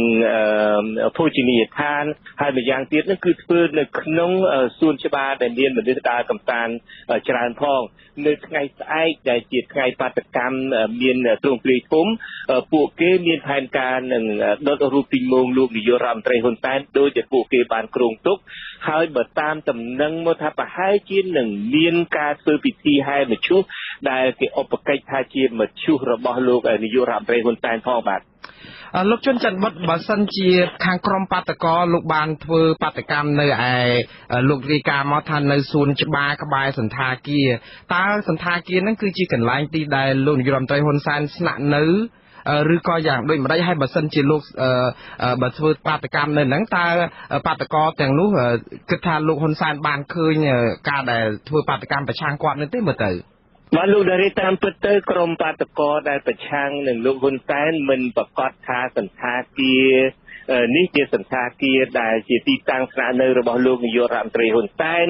ឬក៏ជាទីតាំងជួបជុំនៃអ្នកដែលមកជួបជុំប្រជុំជាមួយនឹងលោកហ៊ុនសែនឬយ៉ាងណានោះទេតែពួកគេសម្រេចចិត្តថានឹងធ្វើនៅទីនេះទោះបីជាលោកនាយករដ្ឋមន្ត្រីហ៊ុនសែនឃើញឬមិនឃើញក៏ដោយចុះបាទ ចាំបើសិនជាឧបមាថាបើលោកហ៊ុនសែនមិនបានឃើញអ្នកដែលមកតវ៉ាប្រឆាំងរូបលោកតើបាតកម្មប្រឆាំងលោកហ៊ុនសែននឹងមានប្រសិទ្ធភាពបែបណាទៅលោកច័ន្ទបុតដែលអ្នកដែលត្រូវគេប្រឆាំងនោះមិនបានឃើញក្រុមអ្នកដែលប្រឆាំងរូបលោកផងបាទបាទលោកនារីនេះជាសំណួរមួយដ៏ល្អតាមពិតពេលដែលក្រុមបាតកោប្រឆាំងនឹងលោកនាយករដ្ឋមន្ត្រីហ៊ុនសែនកំពុងតែស្រែកថ្កោលទោសលោកហ៊ុនសែនហ្នឹងលោកនាយករដ្ឋមន្ត្រីហ៊ុនសែនក៏កំពុងតែជួបជុំសប្បាយរីករាយស៊ីផឹកថត selfie នៅទីតាំងមួយផ្សេងទៀតជាមួយនឹងអ្នកដែលគេចាត់តាំងឲ្យមកស្វាគមន៍លោកចុះបាទចំពោះសំណួរលោកនារ៉េតថាតើបាតកម្មប្រឆាំងនឹងលោកហ៊ុនសែននឹងមានប្រសិទ្ធភាពណាបើលោកហ៊ុនសែនមិនទាំងបានឃើញក្រុមអ្នកប្រឆាំងនឹងលោកផងហើយបានឃើញតែអ្នកដែលមកគ្រប់គ្រងស្រឡាញ់លោកនោះចម្លើយគឺថាអ្នកដែលមកធ្វើបាតកម្មប្រឆាំងនឹងលោកហ៊ុនសែនគិតថាបាតកម្មនៅថ្ងៃទី1របស់ពួកគេនេះមានជោគជ័យសម្បើមណាស់ជោគជ័យគឺនៅត្រង់ថាសារសំខាន់របស់ពួកគាត់ត្រូវបានបណ្ដាញផ្សព្វផ្សាយធំរបស់អូស្ត្រាលីនិងនៅលើពិភពលោកដូចជាទូរទស្សន៍ SBS ទូរទស្សន៍ ABC ទូរទស្សន៍ Channel 7និងទូរទស្សន៍ Al Jazeera ជាដើមបានមកថតផ្ដិតយកព្រឹត្តិការណ៍នេះដើម្បីទៅផ្សព្វផ្សាយពេញប្រទេសអូស្ត្រាលីនិងនៅលើពិភពលោកផងអ្នករៀបចំបាតកម្មនេះឲ្យដឹងថានេះគឺជាលើកទី1ហើយដែលការចេញមកតវ៉ារបស់ពួកគាត់ត្រូវបានទទួលការចាប់អារម្មណ៍ពីបណ្ដាញផ្សព្វផ្សាយធំនៅប្រទេសអូស្ត្រាលីកត្តាមួយទៀតដែលពួកគាត់ចាត់ទុកថាបានជោគជ័យនោះត្រង់ថាក្រុមបាតកោទាំងអស់ដែលមកធ្វើបាតកម្មប្រឆាំងនឹងលោកនាយករដ្ឋមន្ត្រីហ៊ុនសែននឹងគឺមកដោយស្ម័គ្រចិត្តមកដោយឆន្ទៈរបស់ខ្លួនពិតគឺមិនមែនមកដោយការចាត់តាំងដោយក្រុមដែលគេចាត់តាំងឲ្យមកទទួលស្វាគមន៍លោកនាយករដ្ឋមន្ត្រីហ៊ុនសែនដើម្បីពួកគាត់និយាយថាគឺថាដើម្បីមកបិទបាំងភាពអាម៉ាស់របស់លោកហ៊ុនសែននោះបាទលោកច័ន្ទច័ន្ទបុតនិយាយពីរឿងអ្នកចូលរួមអញ្ចឹងតើសមាជិកភាពនៃអ្នកចូលរួមនឹងនៅក្នុងក្រុមអ្នកដែលតវ៉ាប្រឆាំងនឹងលោកហ៊ុនសែនហ្នឹងមានប្រមាណអ្នកដែរបើតាមលោកប៉ាន់ស្មានព្រោះចុះទៅផ្ទាល់នៅទីតាំងហ្នឹងហើយនរណាខ្លះដែរបាទក្នុងចំណោមអ្នកមកចូលរួមនឹងគឺមានប្រភេទខុសៗគ្នាមានលោកតង់នឹងប្រមាណជា10អង្គហើយអ្នកដែលយើងបានធ្លាប់ស្គាល់មានមុខមានមាត់នឹងគឺមានលោកហុងលឹមដែលជាតំណាងរាស្ត្រអូស្ត្រាលីដើមកំណើតខ្មែរមានអ្នកស្រីប៊ូរចនាដែលជាភរិយារបស់លោកបណ្ឌិតកែមលីហើយក៏មានតំណាងអង្គការសិទ្ធិមនុស្សមួយចំនួនដូចជាអង្គការ Human Rights Watch ជាដើមចំពោះចំនួនសរុបនៃអ្នកដែលមកធ្វើបាតកម្មប្រឆាំងនឹងលោកនាយករដ្ឋមន្ត្រីហ៊ុនសែននារីត្រីនេះនឹងគឺបើតាមមើលទៅមានប្រមាណជាមួយដុំ300នាក់បាទនិយាយដល់រឿងចំនួនអ្នកចូលរួមនេះលោកណារ៉េតទាំងខាងអ្នកដែលប្រឆាំងនឹងលោកនាយករដ្ឋមន្ត្រីហ៊ុនសែនទាំងអ្នកដែលគេចាត់ចែងឲ្យមកស្វាគមន៍លោកនាយករដ្ឋមន្ត្រីហ៊ុនសែននឹងសុទ្ធតែបានយកចិត្តទុកដាក់ខ្លាំងណាស់ចំពោះរឿងចំនួននេះពីខាងអ្នកមកស្វាគមន៍លោកនាយករដ្ឋមន្ត្រីហ៊ុនសែនគេថាមានចំនួនគឺដល់តែរាប់ពាន់អ្នកអ្នកខ្លះថាមានដល់រាប់ម៉ឺនអ្នកឯណោះក៏ប៉ុន្តែចំណែកអ្នកដែលមកធ្វើបាតកម្មប្រឆាំងនឹងលោកនាយករដ្ឋមន្ត្រីហ៊ុនសែននារីត្រីនេះដូចខ្ញុំបានជម្រាបចឹងមានចំនួនប្រមាណជា300នាក់ហើយបើយ៉ាងទៀតនឹងដូចខ្ញុំបានជម្រាបដែរគឺនៅថ្ងៃស្អែកឯនោះទេដែលជាថ្ងៃដែលមានបាតកម្មទ្រង់ទ្រាយធំហើយមានមនុស្សចូលរួមមកពីក្រុងហើយនឹងរដ្ឋផ្សេងទៀតមកពីក្រុងស៊ីដនីមកពីក្រុងស៊ីដនីឯនេះផងមកពីក្រុងមែលប៊ននឹងផងហើយមកពីរដ្ឋដទៃទៀតមានក្រុងអាដាលេដហើយនឹងមានពី Queensland មានអីជាដើមបាទហើយនៅក្នុងពិធីស្អែកនេះក៏នឹងមានពិធីទិញមងហើយក៏នឹងមានពិធីហែមឈូសដែលគេឧបកិច្ចថាជាមឈូសរបស់លោកនាយករដ្ឋមន្ត្រីហ៊ុនសែនផងលោកតារ៉េតបាទលោកជុនច័ន្ទបុតដោយសារតែព្រឹត្តិការណ៍ថ្ងៃនេះគ្រាន់តែជាការរៀបចំស្វាគមន៍ដំបូងទាំងក្រុមស្វាគមន៍លោកហ៊ុនសែនទាំងក្រុមបាតកោប្រឆាំងជាមួយនឹងលោកហើយនឹងមានព្រឹត្តិការណ៍នៅថ្ងៃស្អែកទៀតអញ្ចឹងខ្ញុំស្លេះបទសម្ភាសន៍យើងត្រឹមប៉ុណ្ណេះសិនហើយនឹងរងចាំសម្ភាសន៍លោកជុនច័ន្ទបុតដើម្បីផ្សាយព័ត៌មានបន្ថែមទៀតទាក់ទងជាមួយនឹងព្រឹត្តិការណ៍នៃការធ្វើទស្សនកិច្ចរបស់លោកនាយរដ្ឋមន្ត្រីហ៊ុនសែននៅអូស្ត្រាលីតទៀតបាទសូមអរគុណលោកជុនច័ន្ទបុតហើយសូមជម្រាបលាត្រឹមប៉ុណ្ណេះសិនបាទសូមអរគុណសូមជម្រាបលាលោកណារ៉េតបាទ បាទក្នុងដំណើរទស្សនកិច្ចរបស់លោកនាយករដ្ឋមន្ត្រីហ៊ុនសែននៅប្រទេសអូស្ត្រាលីលោកបានជ្រាបថ្លែងនៅចំពោះមុខអ្នកគាំទ្ររបស់លោកនៅទីក្រុងស៊ីដនីដោយចោទប្រកាន់អ្នករាយការណ៍ព័ត៌មានលោកជុនច័ន្ទបុតថាជាចារកម្មរបស់លោកប៉ុន្តែការចោទប្រកាន់ដែលគ្មានមូលដ្ឋាននេះត្រូវបានលោកជុនច័ន្ទបុតតបវិញដោយចាត់ទុកថាជារឿងគួរឲ្យអស់សំណើចលោកជុនច័ន្ទបុតលើកឡើងថាគ្មានអ្វីដែលត្រូវបកស្រាយចំពោះការចោទប្រកាន់ដែលគ្មានមូលដ្ឋានបែបនេះនោះទេប៉ុន្តែលោកសូមអញ្ជើញលោកហ៊ុនសែនឲ្យចូលរួមជាវាលខមមិនក្នុងកម្មវិធីវេទិកាអ្នកស្ដាប់វិទ្យុអាស៊ីសេរីម្ដងដើម្បីឲ្យលោកហ៊ុនសែនអាចមានឱកាសបង្ហាញភស្តុតាងផ្សេងៗដែលលោកអះអាងថាមានដើម្បីយកមកលាតត្រដាងដោយសេរីឲ្យសាធារណជនទូទៅបានដឹងនិងដើម្បីឲ្យអ្នកទាំងពីរមានឱកាសសាកសួរតទល់ជាមួយគ្នាផ្ទាល់ឲ្យអស់សង្ស័យផងដែរលោកនាងកញ្ញាកំពុងស្ដាប់ការផ្សាយវិទ្យុអាស៊ីសេរីពីរដ្ឋធានី Washington សហរដ្ឋអាមេរិកតើវត្តមានរបស់លោកនាយករដ្ឋមន្ត្រីហ៊ុនសែននៅប្រទេសអូស្ត្រាលីបានបង្កផលប៉ះពាល់អ្វីខ្លះដល់កិច្ចប្រជុំអាស៊ានអូស្ត្រាលីសូមលោកនាងរងចាំស្ដាប់សេចក្តីរាយការណ៍អំពីរឿងនេះនៅក្រៅការផ្សាយព័ត៌មាននាពេលបន្តិចទៀតនេះបាទសូមអរគុណបាទមេធាវីការពារក្តីឲ្យអតីតអ្នករាយការណ៍ព័ត៌មានអាស៊ីសេរីសម្ដែងការសោកស្ដាយចំពោះតុលាការកំពូលដែលបានសម្រេចបន្តឃុំខ្លួនកូនក្តីទាំងពីរនាក់ឲ្យជាប់ពន្ធនាគារបន្តទៀតឬឯក្រុមអ្នកសារព័ត៌មានដែលនាំគ្នាធ្វើយុទ្ធនាការប្រមូលស្នាមមេដៃសូមឲ្យដោះលែងអតីតអ្នកសារព័ត៌មានទាំងពីរកំពុងត្រៀមញត្តិដាក់ជូនក្រសួងយុតិធធម៌និងខុទ្ទកាល័យលោកហ៊ុនសែនដើម្បីស្វែងរកយុត្តិធម៌ឲ្យអ្នកទាំងពីរមេធាវីការពារក្តីឲ្យលោកអ៊ួនឈិននិងលោកយាងសុធិរិនហៅយាងសុជាមេតាអះអាងថាលោកមិនអាចទទួលយកបានឡើយចំពោះសេចក្តីសម្រេចរបស់តុលាការកំពូលនេះដែលហេតុថាអ្នកទាំងពីរមិនបានប្រព្រឹត្តបទល្មើសដោយការចោទប្រកាន់ទេលោកមេធាវីការវិនិច្ឆ័យបន្តថាគ្មានហេតុផលណាមួយដែលត្រូវឃុំខ្លួនកូនក្តីរបស់លោកទាល់តែសោះហើយតុលាការគ្មានភស្តុតាងណាមួយដើម្បីដាក់បន្ទុកអ្នកទាំងពីរដែលរហូតមកដល់ពេលនេះលោកឲ្យដឹងថានៅក្នុងសវនាការតុលាការកំពូលនៅព្រឹកថ្ងៃទី16មីនាចៅក្រមបានទុកឱកាសឲ្យលោកយាងសុធិរិននិងលោកអ៊ួនឈិនបានសម្ដែងអារម្មណ៍ជំវិញការចាប់ខ្លួនលោកទាំងពីរបើទោះបីជាក្រុមប្រឹក្សាជំនុំជម្រះបានស្ដាប់ការបកស្រាយនិងរកមិនឃើញភស្តុតាងសម្រាប់ដាក់បន្ទុកក្តីប៉ុន្តែនៅដំណាក់កាលសម្រាប់សេចក្តីក្រុមប្រឹក្សាជំនុំជម្រះនៅតែសម្រេចបន្តឃុំខ្លួនអ្នកទាំងពីរដោយសំអាងថាដើម្បីបង្ការបទល្មើសកុំឲ្យកើតជាថ្មីប៉ុន្តែគឺចំក្រោយតុលាការគាត់សម្រេចមកហើយគាត់អត់មានអ្វីលេចចេញពីភស្តុតាងថ្មីទេលោកកៅវណ្ណីប្រាប់ថាលោកយាងសុធិរិននិងលោកអ៊ួនឈិនបានឆ្លើយយ៉ាងច្បាស់ថាលោកទាំងពីរមិនដែលបានផ្ញើព័ត៌មានសម្ងាត់របស់ជាតិណាមួយទៅឲ្យរដ្ឋបរទេសនោះទេគឺលោកបានឈប់ធ្វើការតាំងពីថ្ងៃទី12ខែកញ្ញាឆ្នាំ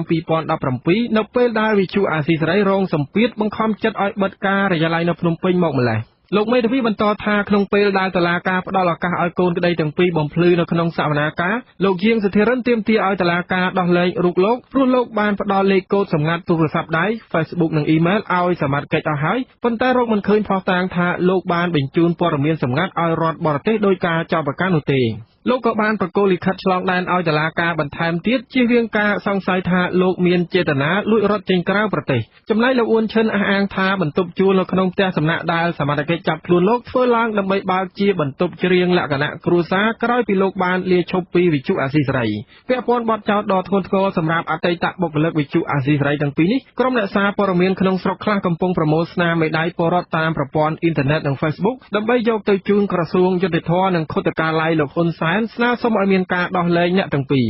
អ្នកសារព័ត៌មានម្នាក់លោកម៉ៃទិដ្ឋារាឲ្យដឹងថាដំបូងក្រុមអ្នកសារព័ត៌មានបានធ្វើយុទ្ធនាការប្រមូលស្នាមមេដៃនេះដោយផ្ទាល់នៅតាមស្ថាប័នសារព័ត៌មានក្នុងប្រទេសប៉ុន្តែដោយសារមានការគំរាមកំហែងដល់អ្នកសារព័ត៌មានដែលហ៊ានចេញមុខប្រមូលស្នាមមេដៃទើបពួកគេត្រូវធ្វើតាមប្រព័ន្ធអ៊ីនធឺណិតនិង Facebook វិញ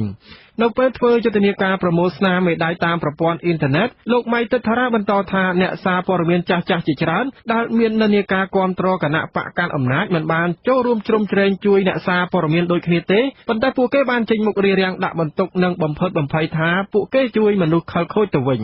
មានការនិយាយឲ្យឌីបឌឺដងថាការពីអ្នកសារព័ត៌មានគាត់ចាស់មួយចំនួនដែលគាត់កើតស្ថាប័នបីគ្រប់គ្រងឲ្យខាងគេអញ្ចឹងណាទៅឲ្យមានឌឺដងថាពួកយើងធ្វើបានគិតមុខគិតក្រោយធ្វើអញ្ចឹងគឺដាក់បន្ទុកឲ្យអ្នកនៅក្នុងកម្មខ្លាំងអីចឹងណាមានដែរប៉ុន្តែយើងអត់ហ៊ាននិយាយពួកអីកាលពីដើរប្រមូលមេដៃស្នាមមេដៃលើកទី1ហ្នឹងតែនោះយើងដើរប្រមូលតាមស្ថាប័នហើយមានពីតាមវាអីគាត់ទៅប្រមូលអញ្ចឹងណាគាត់រត់ កាលពីថ្ងៃទី15មីនាសមាជិកព្រឹទ្ធសភាចំនួន4រូបបានសរសេរលិខិតទៅលោកនាយករដ្ឋមន្ត្រីហ៊ុនសែនសម្ដែងក្តីបារម្ភចំពោះការធ្លាក់ចុះបរិយាកាសនយោបាយនិងសង្គមស៊ីវិលនៅកម្ពុជានិងស្នើសុំឲ្យដោះលែងលោកកឹមសុខាប្រធានគណៈបកសង្គ្រោះជាតិនិងអតីតអ្នករាយការណ៍ព័ត៌មានអាស៊ីសេរីសេចក្តីថ្លែងការណ៍សមាជិកព្រឹទ្ធសភារួមមានលោក Ted Cruz លោក Richard Durbin លោក Patrick Leahy និងលោក Ed Markey បានអះអាងថាការចាប់ខ្លួនសកម្មជនសិទ្ធិមនុស្សនិងមនុស្សជាច្រើនអ្នកទៀតអាចជាប់ពាក់ព័ន្ធនឹងនយោបាយជាក់ស្ដែងករណីចាប់ខ្លួនលោកយាងសុធិរិននិងលោកអ៊ួនឈិនសេចក្តីថ្លែងការណ៍ក៏សម្ដែងក្តីបារម្ភចំពោះបញ្ហាសុខភាពនិងសតិអារម្មណ៍ចំពោះអ្នកទាំងពីរនាក់នៅក្នុងពន្ធនាគារដ៏តូចចង្អៀតនិងមានការរឹតបន្តឹងការចូលសួរសុខទុក្ខសមាជិកព្រឹទ្ធសភាទាំង4នាក់បានស្នើឲ្យលោកហ៊ុនសែនពិចារណាដោះលែងលោកយាងសុធិរិននិងលោកអ៊ួនឈិនជាបន្ទាន់បាទក្រសួងព័ត៌មានស្នើឲ្យអាស៊ីសេរីកែសម្រួលព័ត៌មានជំវិញការបង្ក្រាបហិង្សារបស់យោធាទៅលើពលរដ្ឋនៅខេត្តក្រចេះកាលពីថ្ងៃទី8មីនាលិខិតក្រសួងព័ត៌មានចុះកាលពីថ្ងៃទី16មីនាទៅក្រសួងការបរទេសតាមរយៈស្ថានទូតអាមេរិកដែលចោទប្រកាន់ថាបុគ្គលិកអាស៊ីសេរីបានបង្គាប់ឲ្យជនរងគ្រោះនៃការបង្ក្រាបហិង្សាគឺលោកស្រីតិនសុភ័ក្រឲ្យនិយាយថាយោធាខេត្តក្រចេះបានបាញ់សម្លាប់ពលរដ្ឋ6នាក់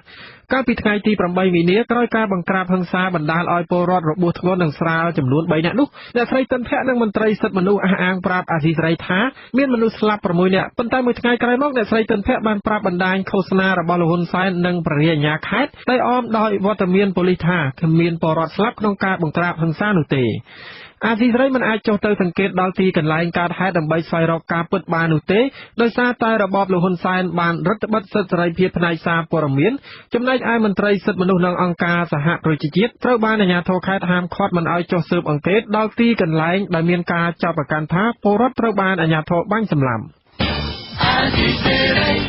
់បាទតំណាងអัยការអមសាលាដំបងខេត្តបន្ទាយមានជ័យក៏ហៅសាច់ញាតិជនរងគ្រោះចំនួន3នាក់ឲ្យចូលបំភ្លឺជាលើកដំបូងក្នុងសំណុំរឿងដែលប្តឹងចោទប្រកាន់មន្ត្រីកងរាជអាវុធហត្ថក្រុងប៉ោយប៉ែតថាបានវាយជនរងគ្រោះឲ្យរបួសធ្ងន់កាលពីយប់ថ្ងៃទី21ខែមករាកន្លងទៅនេះមន្ត្រីអង្គការសង្គមស៊ីវិលចាត់ទុកនៃការកោះនេះគឺជាសញ្ញាមួយល្អដើម្បីផ្ដល់យុត្តិធម៌ដល់ជនរងគ្រោះហើយជនប្រព្រឹត្តនឹងត្រូវទទួលខុសត្រូវតាមផ្លូវច្បាប់លោកវ៉ានសុមេតមានសេចក្តីរាយការណ៍ជំវិញព័ត៌មាននេះសាច់ញាតិជនរងគ្រោះទទូចឲ្យមន្ត្រីតុលាការនៃសាលាដំបងខេត្តបន្ទាយមានជ័យចាត់វិធានការទៅលើជនប្រព្រឹត្តមកផ្ដន្ទាទោសតាមច្បាប់បងប្រុសជនរងគ្រោះនៅភូមិប៉ាលីឡៃ2សង្កាត់ប៉ោយប៉ែតលោកសានកឹមសែនឲ្យដឹងនៅថ្ងៃទី16មីនាថា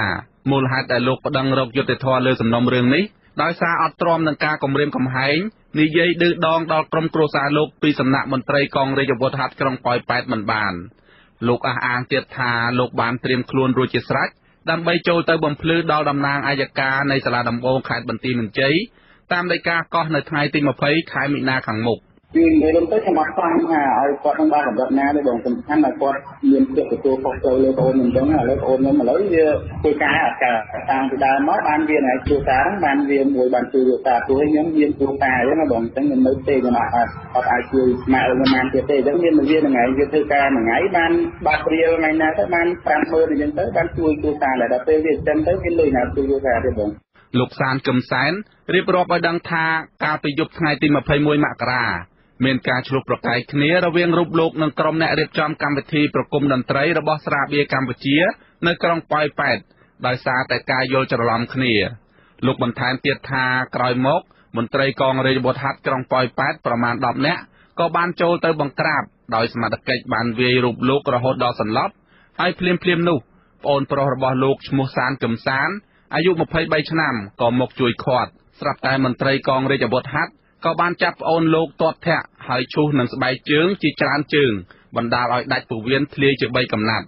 មេបញ្ជាការកងរាជអាវុធហត្ថក្រុងប៉ោយប៉ែតលោកនួននីណារ៉ូធ្លាប់បានបដិសេធថាមន្ត្រីរាជអាវុធហត្ថមិនបានវាយធ្វើបាបទៅលើប្រជាពលរដ្ឋបណ្ដាលឲ្យរងរបួសដាច់ពោះវៀននោះទេលោកអះអាងទៀតថាប្រសិនបើមន្ត្រីរបស់លោកពិតជាបានវាយទាត់ធាក់ជនរងគ្រោះមែនគឺខាងលោកនឹងទទួលខុសត្រូវតាំងពីយូរណាស់មកហើយជាទីមកខាងពីថាទេពវាហ្នឹងគឺខ្ញុំមកបានតាក់តប្រទេសបងតែណាមួយក្នុងកន្លែងការខេត្តពួកខ្ញុំក៏មិនដឹងថាមានគាត់នៅក្នុងបងតែណាមួយគាត់ទៅវិជាអញ្ចឹងពេលដែលមានហេតុការណ៍ហ្នឹងមិនគិតមកប្រជាពលរដ្ឋក្នុងហេតុការណ៍ហ្នឹងរាប់រយនាក់ពេលដែលកម្លាំងខ្ញុំប្រើសនកម្មឬក៏ប្រើអំពើហិង្សាលើប្រជាពលរដ្ឋហេតុអីពេលហ្នឹងបាច់ពុកមិនមានផុសបងហើយសកម្មភាពពេលហ្នឹងហេតុអីក៏អត់មានបងតែដល់ពេលរឿងtrongមួយខែទៀតមកគ្រាជាងហ្នឹងបងរឿងហ្នឹងវាភាគទៅវាអត់ទីចង្វាក់គ្នាបងតំណាងអัยការនៃសាលាដំបងខេត្តបន្ទាយមានជ័យ លោកសុកកៅបណ្ឌិតបានកោះហៅលោកសានកឹមសែនលោកសានកឹមស៊ីមនិងឈ្មោះសានកឹមសេងឲ្យចូលបំភ្លឺនៅតុលាការនៅថ្ងៃទី20មីនាក្នុងសំណុំរឿងដែលប្តឹងមន្ត្រីកងរាជអាវុធហត្ថក្រុងប៉ោយប៉ែតពីបទហិង្សាដោយចេតនាកាលពីថ្ងៃទី21មករាមន្ត្រីសម្របសម្រួលសមាគមការពារសិទ្ធិមនុស្សអាត6ខេត្តបន្ទាយមានជ័យលោកស៊ុំច័ន្ទគាសាទរនឹងដីកាកោះដោយតំណាងអัยការនេះថានេះជាពន្លឺមួយដើម្បីផ្ដល់យុត្តិធម៌ដល់គូភាគីទាំងសងខាងក៏ប៉ុន្តែមន្ត្រីសង្គមស៊ីវិលរូបនេះទទូចឲ្យមន្ត្រីសាលាដំបងខេត្តបន្ទាយមានជ័យធ្វើឡើងដោយសុក្រិតយុត្តិធម៌និងដោយតម្លាភាពព្រោះដោយសារតែប្រជាពលរដ្ឋហ្នឹងពឹងទៅលើស្ថាប័នយុត្តិធម៌មួយនេះដែលធ្វើឲ្យគាត់នឹងសង្ឃឹមហើយមានភាពកក់ក្ដៅប៉ុន្តែបើសិនជាការផ្ដល់ណាមួយមិនបានយុត្តិធម៌ពួកគាត់នឹងឈឺចាប់ហើយនឹងរិះគន់នឹងបេះដូងនឹងបាត់បង់ជំនឿអញ្ចឹងអាស្រ័យទៅលើតុលាការខ្លួនឯងព្រោះថាបទល្មើសកើតហើយបើទៅគ្មានអ្នកទទួលត្រូវទៀតវាហាក់ដូចជាសមត្ថភាពឬក៏ការផ្ដល់យុត្តិធម៌វាអត់មានទោះជាយ៉ាងណាលោកស៊ុំច័ន្ទគាអះអាងថាលោកនឹងតាមដានសំណុំរឿងនេះបន្តទៀតហើយលោកក៏បានស្នើទៅខាងសមាគមការពារសិទ្ធិមនុស្សអាត6ដើម្បីរកមេធាវីជួយការពារក្តីដល់ជនរងគ្រោះដើម្បីទទួលបានយុត្តិធម៌ស្មើភាពគ្នាព្រោះជនរងគ្រោះជាប្រជាពលរដ្ឋក្រីក្រចំណែកឯភាគីម្ខាងទៀតជាសមត្ថកិច្ចមានអំណាចខ្ញុំបាទប៉ែនសុមេតអាស៊ីសេរីពីរដ្ឋធានី Washingtonបាទអង្គការសង្គមស៊ីវិលនិងសកម្មជនបរិស្ថានសម្ដែងការភ្ញាក់ផ្អើលនិងខកចិត្តចំពោះការរំសាយដែនចម្រោកសត្វព្រៃពីរកន្លែងដែលមានផ្ទៃដីសរុបជាង 110,000 ហិកតា ពួកគេយល់ឃើញថាការធ្វើបែបនេះគឺជាការលើកទឹកចិត្តឲ្យមានការបំផ្លិចបំផ្លាញធនធានធម្មជាតិកាន់តែខ្លាំងនិងបង្ហាញឲ្យឃើញកាន់តែច្បាស់ថាការបដិញ្ញាចិត្តរបស់រដ្ឋាភិបាលរឿងការពារធនធានធម្មជាតិនោះគ្រាន់តែជាការធ្វើឲ្យល្អមើលពីខាងក្រៅតែប៉ុណ្ណោះលោកសនច័ន្ទរដ្ឋារាយការណ៍ជំវិញព័ត៌មាននេះមន្ត្រីកម្មវិធីពង្រឹងសិទ្ធិអំណាចសហគមន៍មូលដ្ឋាននៃសមាគមការពារសិទ្ធិមនុស្សអាត6លោកប៉ែនមណាភ្ញាក់ផ្អើលពេលដែលឃើញប្រជាជនស្ដីពីការរំលាយដែនជម្រកសត្វព្រៃស្នួលនិងដែនជម្រកសត្វព្រៃរនាមដូនសំដូច្នេះព្រោះរដ្ឋាភិបាលតែងតែលើកឡើងអំពីការការពារធនធានធម្មជាតិនិងទើបតែបានបង្កើតតំបន់អភិរក្សមួយទៀតក៏ប៉ុន្តែស្រាប់តែមានការរំសាយដែនជម្រកសត្វព្រៃពីរកន្លែងដែលមានផ្ទៃដីរាប់ម៉ឺនហិកតាដោយមិនបញ្ជាក់មូលហេតុដូច្នេះលោកសកស្ដាយចំពោះរឿងនេះដោយសារតែដែនជម្រកសត្វព្រៃដែលជាតំបន់ការពារដោយច្បាប់ជាយូរឆ្នាំមកហើយនោះបែរជាត្រូវរំសាយនៅពេលនេះទៅវិញបើសិនជាមានបរិយាកាសថែមច្រើនទៀតទៅលើតំបន់ផ្សេងៗទៀតខ្ញុំគិតថាវាជាគ្រឹះច្បាប់មួយដែលអាចទប់ស្កាត់បទល្មើសព្រៃឈើបានច្រើនប៉ុន្តែឥឡូវនេះតែយើងឃើញផ្សាយទៅវិញតែមានការបោកផ្សាយចំពោះការរំសាយនៃដែនជម្រកសត្វព្រៃដោយយើងអត់ដឹងមូលហេតុអីទាំងអស់ដែនជម្រកសត្វព្រៃដែលត្រូវបានរំសាយនោះគឺដែនជម្រកសត្វព្រៃស្នួលស្ថិតនៅក្នុងខេត្តក្រចេះមានទំហំ 75,000 ហិកតានិងដែនជម្រកសត្វព្រៃរនាមដូនសំស្ថិតនៅក្នុងខេត្តបាត់ដំបងមានទំហំ 40,000 ហិកតាព្រះរាជក្រឹត្យស្ដីពីការរំលាយដែនជម្រកសត្វព្រៃទាំងពីរកន្លែងនេះមិនបានបញ្ជាក់អំពីមូលហេតុដែលឈានទៅដល់ការរំសាយនោះទេហើយក៏មិនឃើញមានការប្រថាប់ត្រាឬការឡាយប្រហោះលេខាពីព្រះមហាក្សត្រព្រះបាទនរោត្តមសីហមុនីនោះដែរគឺឃើញមានតែត្រារបស់ទីស្តីការគណៈរដ្ឋមន្ត្រីនៃការចុះហត្ថលេខារបស់លោកសុយសុខាអគ្គលេខាធិការនៃរបបក្រុងភ្នំពេញព្រមទាំងសញ្ញាសម្គាល់ដែលបញ្ជាក់ថាបានវិត្រាចូលក្រសួងបរិស្ថានតែប៉ុណ្ណោះព្រះរាជក្រឹត្យដែលបង្ហាញថាលោកនាយករដ្ឋមន្ត្រីហ៊ុនសែនគឺជាអ្នកស្នើឲ្យព្រះមហាក្សត្រឡាយព្រះហស្ថរំសាយដែនជម្រកសត្វព្រៃទាំងពីរនេះតាមរយៈការរាយការណ៍ពីរដ្ឋមន្ត្រីក្រសួងបរិស្ថានលោកសៃសំអល់កាលពីខែកុម្ភៈកន្លងទៅលោកប៉ែនបណ្ណាយល់ឃើញថារបបក្រុងភ្នំពេញបានសម្រេចផ្អាកការផ្ដល់ដីសម្បត្តិសេដ្ឋកិច្ចរួចទៅហើយដូច្នេះវាគ្មានហេតុផលអ្វីដែលត្រូវមករំសាយដែនជម្រកសត្វព្រៃនោះទេលោកបន្តថាការរំសាយដែនជម្រកសត្វព្រៃទាំងពីរនេះគឺនាំឲ្យមានការព្រួយបារម្ភថាដែនជម្រកសត្វព្រៃនិងតំបន់ការពារធម្មជាតិជាច្រើនកន្លែងផ្សេងទៀតអាចនឹងត្រូវរំសាយជាបន្តបន្ទាប់ដូចគ្នាដែរលោកអះអាងទៀតថាការរំសាយនេះមានន័យស្មើទៅនឹងការលើកទឹកចិត្តទៅដល់ជនល្មើសឲ្យបន្តការបំផ្លិចបំផ្លាញធនធានធម្មជាតិកាន់តែច្រើនជាងមុនថែមទៀតអាស៊ីសេរីមិនទាន់អាចតាក់ទងអ្នកនាំពាក្យក្រសួងបរិស្ថានលោកសៅសុភាពបានទេកាលពីថ្ងៃទី16ខែមីនាដើម្បីសុំការបកស្រាយអំពីរឿងនេះដែនជម្រកសត្វព្រៃស្នួលនិងដែនជម្រករនាមដូនសំសុទ្ធសឹងតែត្រូវបានបង្កើតជាយូរឆ្នាំមកហើយដោយព្រះរាជក្រឹត្យរបស់ព្រះបរមរតនកោដ្ឋព្រះបាទនរោត្តមសីហនុដែនជម្រកសត្វព្រៃស្នួលត្រូវបានបង្កើតឡើងកាលពីថ្ងៃទី1ខែវិច្ឆិកាឆ្នាំ1993និងដែនជម្រកសត្វព្រៃរនាមដូនសំត្រូវបានបង្កើតឡើងកាលពីថ្ងៃទី29ខែកញ្ញាឆ្នាំ2003កន្លងទៅប្រធានអង្គការកិច្ចការពិសេសសិទ្ធិមនុស្សកម្ពុជានិងជាសកម្មជនព្រៃឈើដ៏ល្បីមួយរូបគឺលោកអ៊ូចលេងអះអាងថាធនធានធម្មជាតិក្នុងដែនជម្រកសត្វព្រៃស្នួលក្នុងខេត្តក្រចេះនោះ ត្រូវបានវិនិច្ឆ័យហិនហោចអស់ហើយតាំងពីឆ្នាំ2012មកម្លេះលោកថាដោយសារតែស្នាដៃក្រុមហ៊ុនដីសម្បត្តិសេដ្ឋកិច្ចរបស់វៀតណាមចំណែកឯដែនជម្រកសត្វព្រៃរនាមដូនសំវិញក៏ត្រូវបានវិនិច្ឆ័យហិនហោចអស់ទៅហើយដែរនៅត្រឹមឆ្នាំ2011ដោយសារតែការរុកទន្ទ្រានយកដីពីសំណាក់ក្រុមហ៊ុនឯកជនលោកថានេះជាកំហុសដ៏ធ្ងន់ធ្ងររបស់របបក្រុងភ្នំពេញដែលមើលឃើញតែផលចំណេញរយៈពេលខ្លីចំពោះការផ្ដោតដីទៅឲ្យក្រុមហ៊ុនឯកជនប៉ុន្តែមិនមើលឃើញពីក្តីអន្តរាយរយៈពេលវែងនៃធនធានធម្មជាតិក្នុងតំបន់ការពាររបស់ខ្លួន